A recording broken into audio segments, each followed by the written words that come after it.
Bonjour à toutes et à toutes, à toutes et à tous, ou à toutes et à tous. Ça y est, les mots se mélangent. La vidéo est un petit peu en retard ce matin sur la chaîne, mais le fait est que ça va pas très fort, que j'ai passé une nuit compliquée, difficile, que je me retrouve extrêmement fatigué depuis 48 heures en fait. Les douleurs commencent à devenir de plus en plus pénibles et cette sensation d'étouffement à cause, mais vous savez, vous le connaissez le problème, ces fameuses métastases qui se baladent absolument partout puisque le cancer est multimétastasé et ces ganglions qui grossissent en permanence font que j'étouffe de l'intérieur comme si j'étais pris dans un étau et ça prend au niveau des côtes et ça serre et ça m'empêche de plus en plus de respirer. C'est des douleurs qui sont excessivement compliquées à gérer. Le taux de morphine a néanmoins été augmenté, ce qui cause d'autres soucis encore, puisque la morphine crée des constipations complexes à gérer également. En fait, dès qu'il y a un problème, il y a une solution, et dès que la solution est trouvée, il y a un nouvel effet secondaire pour lequel il faut trouver à nouveau une solution, et puis c'est à nouveau une source de problème dont il faut encore trouver une solution, et c'est ainsi de suite tout le temps. Donc je me balade et je vacille de problèmes résolus en nouveaux problèmes se présentant et qu'il faut résoudre. Le moral commence à baisser sérieusement. Voilà. Là, je suis dans une situation où le moral commence à baisser. Est-ce que c'est un passage? Est-ce que c'est une accélération de la maladie qui montre que qu'on s'approche vraiment vers l'inéluctable? Je ne peux jamais le savoir. C'est très compliqué parce que je me balade entre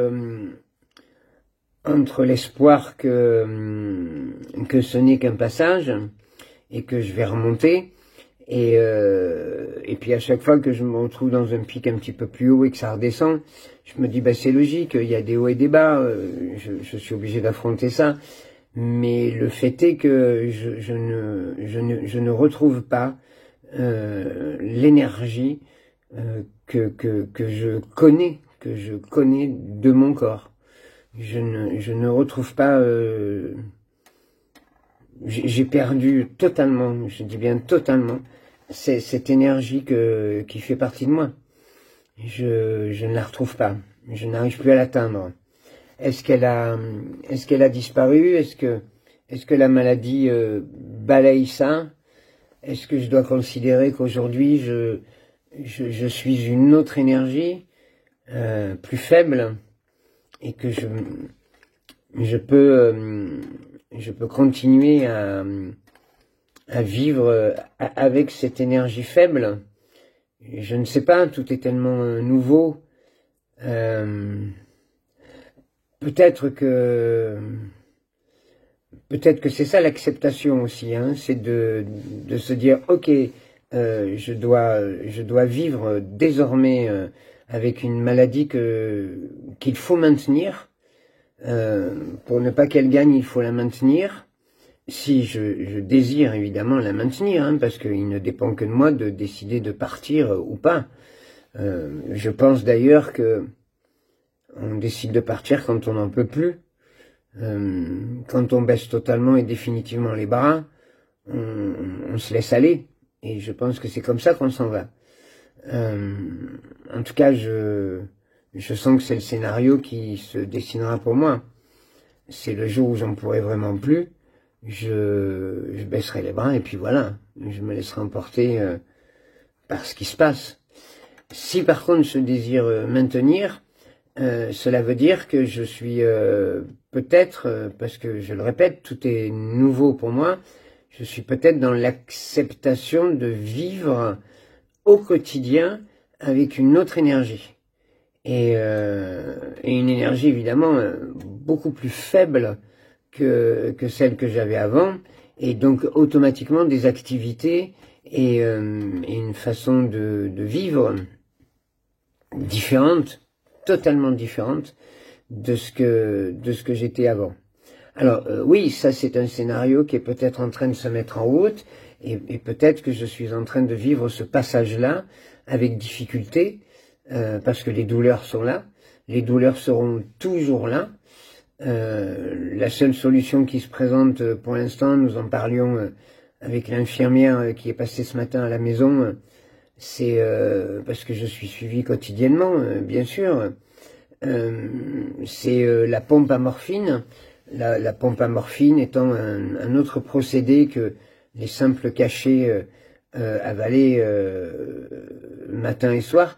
C'est une pompe qui est branchée toute la journée sur votre cathéter, et puis vous appuyez sur la pompe en fonction du taux de morphine que vous désirez pour calmer la douleur. Et ça, vous l'avez en permanence à la ceinture. Et c'est un procédé qui, paraît-il, est en dehors du fait de l'avoir branché en permanence sur soi, mais comme ça va directement dans les veines, c'est beaucoup plus efficace.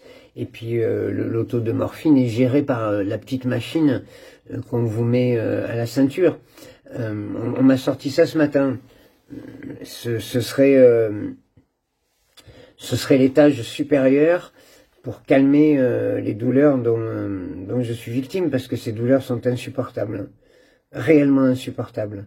Elles m'épuisent et j'ai l'impression que je vais mourir, quoi. Ce sont des douleurs que je ne souhaite à personne. Vraiment ce sentiment d'être dans un étau, d'être le corps entier dans un étau, et hop, ça serre, quoi. Jusqu'à ce que ça c'est une torture. C'est une torture, c'est terrible.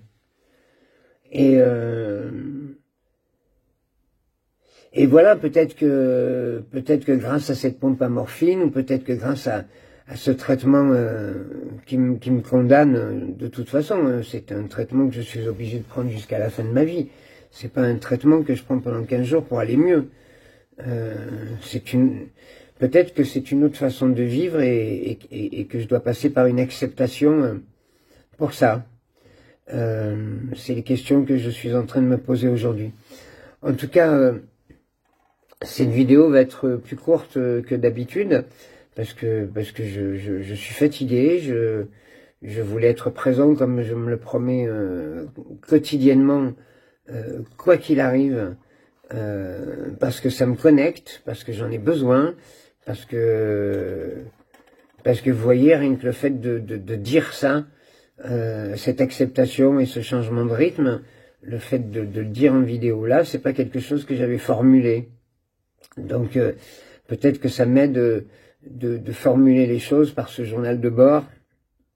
Ça me fait avancer, que j'ai toujours autant de bonheur à réaliser ça. J'ai encore fait un podcast hier qui sortira en septembre, qui était très très très intéressant, et qui sont les retombées de ce journal de bord sur YouTube. Une personne qui m'a contacté, un gars adorable, qui est en train de monter toute une série de podcasts pour la rentrée qui s'appelle Tracé, et qui interviewe des personnes qui ont des parcours atypiques et qui sont obstinées par le fait d'exister et de laisser des traces avant de partir. Et j'ai trouvé la thématique intéressante. Donc j'ai fait ce podcast hier pendant 3 heures, hier matin, et ça m'a, parce qu'il y aura un montage derrière, ça va pas durer 3 heures, et ça m'a fait du bien d'être actif, de pas rester enfermé chez moi dans la douleur, à ne pas pouvoir bouger, quoi. Voilà, parce que là en ce moment je m'allonge, j'essaie de dormir le peu que je peux, et puis je me lève, je prends des cachets, et puis je me recouche. C'est compliqué, quoi. C'est compliqué. Donc je vais vous laisser là, et j'espère une vidéo plus vive, et plus festive, si j'ose dire, demain. Je vous souhaite une belle journée ou une belle nuit selon l'heure à laquelle vous me regardez. Vous écoutez cet épisode, c'est le 60e je crois. Le 60e déjà. Déjà, allez, c'est un jour de plus. C'est un jour de plus, un jour de gagné. Et puis, portez soin de vous et à demain.